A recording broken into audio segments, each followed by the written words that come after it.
आदमी तो कम करते हैं, खैर माताओं का ज्यादा रहता है। व्रत करेंगी, इतने करेंगी कि सप्ताह में 7 ही दिन होते हैं और कब को, और व्रत पच जाता है 8 दिना तो है 7 और व्रत पर गए।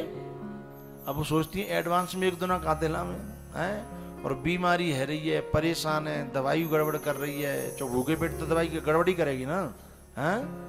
तो ये व्रत का हट करना भी, हाँ व्रत शुरुआत में थोड़ा शरीर ठीक है तो करिए, लेकिन उसमें भी हट मत करिए।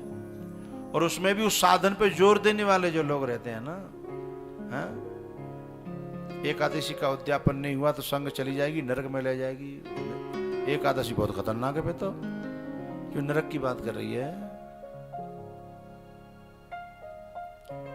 ये व्रत तुमने बीच में तोड़ दिया तो बस समझ लो घोर नरक में चले जाओगे। तो व्रत हो तो व्रत था कि दुश्मन था फिर हमारा है? अरे उनसे तो फिर हमारा पापा बढ़िया है, मम्मी बढ़िया है, हम लाख गलतियां करते हैं, आज तक उन्होंने हमें नरक में नहीं डाला है? आज तक हमारे मम्मी पापा ने हमें नरक में नहीं डाला, और हमने गलतियां कितनी की हैं। और हमें उनमें बताया जाता है कि ये तुमने गलती कर दी तो समझ लो सीधा डायरेक्ट नरक है, बीच में कोई स्टॉपेज नहीं है, डायरेक्ट नरक है। साधन है, करिए, अटक के मत रह जाइए। साधन कहीं पहुंचाने की जो एक सुविधा है उसी का नाम तो साधन है भाई। हा? तो व्रतानि यज्ञश्छन्दांसि, छंदांसी माने वेद पाठ, तीर्थानि, तीर्थ भी, उत्तमा सहजावस्था, मध्यमा ध्यान धारणा, कनिष्ठा शास्त्र चिंतनम, तीर्थ यात्रा अधमा अधमा। मैं तुम्हें तीर्थ यात्रा करा रहा हूं, लेकिन यहीं तक बंद के नहीं रह जाना है। ये बहुत अच्छी है, लेकिन श्लोक कह रहा है उत्तमा सहजावस्था, सबसे उत्तम वो क्या है कि परमात्मा में जगत है, मैं परमात्मा में हूं, चिदानंद रूप शिवोहम शिवो। ये उत्तमावस्था है, सहजावस्था।